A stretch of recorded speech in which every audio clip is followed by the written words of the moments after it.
What's up, everybody, and welcome back to Miss Main Event. I am Tasha, and today, Spikes on, Mike's on, because if it matters to the women of track and field, it matters over here. Now, today we're going to talk about the new World Athletics Ultimate Championships set to debut in 2026. This is a 3-day, all finals, all killers, no fillers meet in Budapest, and World Athletics wants this to become the big thing, the big season ender. Every year we don't have a World Championships or an Olympics. So this is their attempt to keep the eyes on the track every single year. So let's get into what we know so far about this big old event. I guess the first big question to answer is, how do you even get in to the Ultimate World Championships? Well, I've got an answer. This right here is not an open meet. You can't run a standard and automatically qualify. You can't get in through your federation. This meet is invite only. Your performance is how you're going to qualify. You qualify in one of four ways, with very few exceptions. And I'm saying that because there are some exceptions that World Athletics is keeping in its back pocket. But for the most part, you can win gold at the 2024 Olympics. You can win gold at the 2025 World Championships. You can win your event at the 2026 Diamond League Final, or you can be high enough in the world rankings during the qualifying window. As you can see, September 2025 marked the beginning of these windows opening. So from September 2025 until September 1st of 2026, that's how long your window for qualifying is. You also see up here, May 2026 is relay auto qualifiers are going to be decided. More on the relays in just a moment. Then by September 1st, those final rankings are going to be locked in. Middle of September, you'll get some athletes getting their invitation. And then September 11th through 13th is the championship weekend. That is how you get in. And guess what else? There are no country limits. We're not just sending the top three from each nation into World Ultimate Championships. No. If 8 women from the United States are the top 8 in the world, guess what? All 8 are going through, all 8 are being invited. And something like that is really big for the United States, for your Jamaicas that have people who just miss going to a world championship team. Well, if they are amongst the top ranked in the world, they're going through. Now, that doesn't bode well for the rest of the world, but this is the way World Athletics wants to do this event. Now, let's talk about the events on the schedule, because you saw right. This event only lasts for 3 days. So certain events did not make the cut. So here is what did make the cut: the 100, the 200, the 400, the 800, the 1500, and the 5000 on both sides. All of our hurdle events are going to be put on: the high jump, the pole vault, the long jump, and the javelin for men and for women. Here's where some things get a little murky in the water. Women's triple jump, men's hammer. No men's triple jump, no women's hammer. We got 2 relays, but they're mixed. There are no single gender relays being done at World Ultimate Championships. And that is it. If I didn't just say it, it is not on the meat. And look, if I'm a world class athlete and my event did not make the cut for Ultimate World Championships, I'd be pissed off. A lot of big events are missing.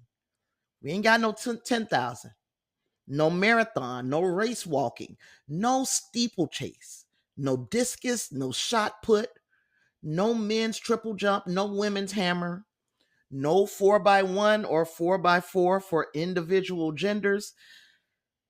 that is leaving out entire groups of athletes, and they are not going to have an opportunity at a global championship in 2026. And I think there needs to be some work done with some of this, because these are events where people, again, these are not scrubs.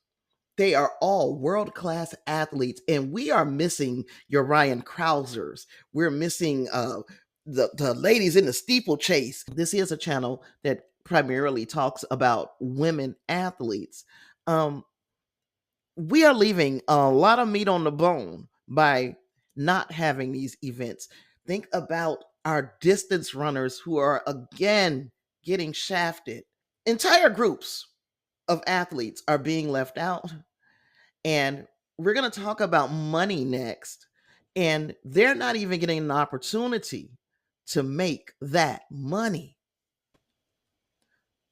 So let's talk about the money. This meet has a $10 million prize pot. $10 million. This is the biggest payday in the history of the sport. Winners get $150,000. Second place winners get $75,000. Third gets 40. And even the lower finishers, when you get all the way down to, I believe, number 16, they're going home with something. The money is real. This is another reason why I think it is very unfair to leave out those large groups of athletes, even if we did them in a non televised way and just showed highlights. That's better than leaving them out completely. But World Athletics is putting its money where its mouth is, and it wants the elite athletes in each of these disciplines to show up hungry. And if you show up, you better show up ready, y'all, because everything is a semifinal or a final. There are no prelims, there are no warm up rounds, no morning sessions. The minute your feet touch that track, you have to be able to perform immediately. Even in the field events have a knockout format. So 8 athletes are going to start. 6 of them survive after 2 rounds. 4 get one more chance. It is fast and it is designed for prime time. It is for television. This is one of World Athletics' hopes, is that people with shorter attention spans will be able to tune in for a 3-hour event, as opposed to all day long waiting on your favorite runner to run. So, hey, you got to be ready. And if you stay ready, you ain't got to get ready. Am I right? And even though I have voiced some of my frustrations, there are upsides. There are great upsides to World Athletics finally saying, look, we need to do something different to get something different. Uh, the pacing of this thing, 3 hours a night for 3 nights, is great for viewers. Viewers have the attention span to watch a basketball game. They have the attention span to watch some tennis. They have the attention span to watch a football game. But track and field typically is an all-day affair, and ain't nobody got time for that. So yes, this is a great pace, fast pace. You're getting nothing but the best of the best. You're getting the creme de la creme every event.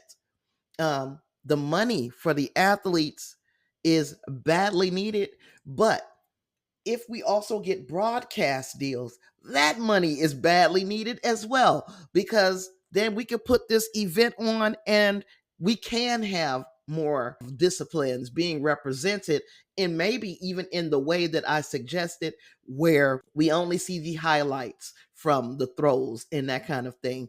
But that money makes sure that our athletes are taken care of. And there's nothing wrong with the best athletes in the entire world, the top 16 colliding head to head without any country limits because you want to see the elite versus the elite. Well, you could see a situation where you get a Sha'Carri Richardson, a Melissa Jefferson, Sharika Jackson, Elaine Thompson Herah, the Clayton twins, Kayla. You get what I'm saying. TT Terry. You get what I'm saying. You can get them all on the line together. Possibilities are endless and they all look good to me.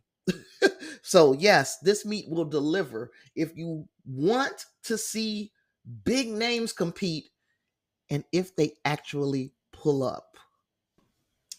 Because even though I am trying to be optimistic, I'm also an eternal realist. And there are some problems. I've already talked about how cutting so many events sidelines the throwers, the steeple athletes, long distance athletes, etc. And some of these people are going to be pissed, and I don't blame them because being left out, those omissions, they feel very harsh, they feel very profit driven. And will the title of Ultimate Champion carry the same weight as an Olympic champion or a world champion? Will it be enough to get the elite, to get the creme de la creme, to come on the line one last time for a September race?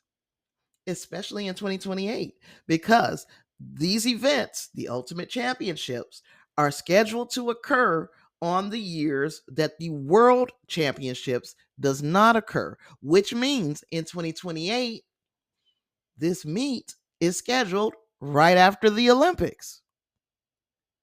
Now, after you've already won your gold medal in the Olympics, are you going to want to come back in September because all of the running is going to be done in July?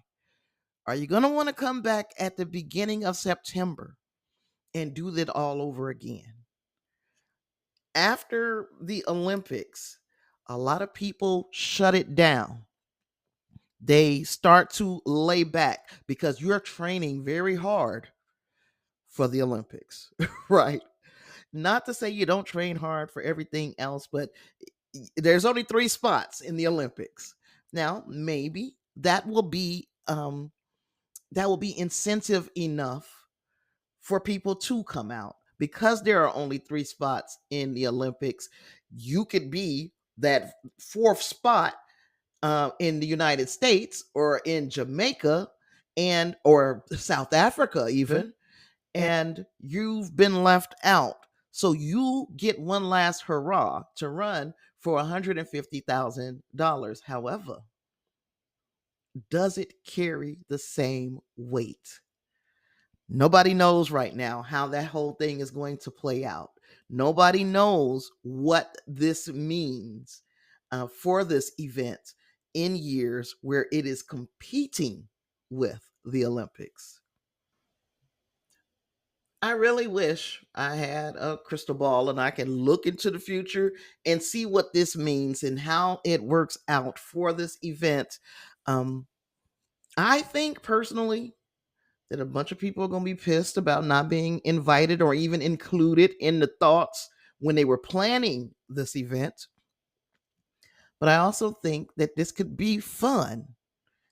I think that a lot of more eyes could come to the sport because of uh, the gamble that World Track and Field is taking. But nothing ventured, nothing gained. So, yes, you have to make these kinds of calculated risks because if this thing lands, track gets a strong yearly headline event like every other sport.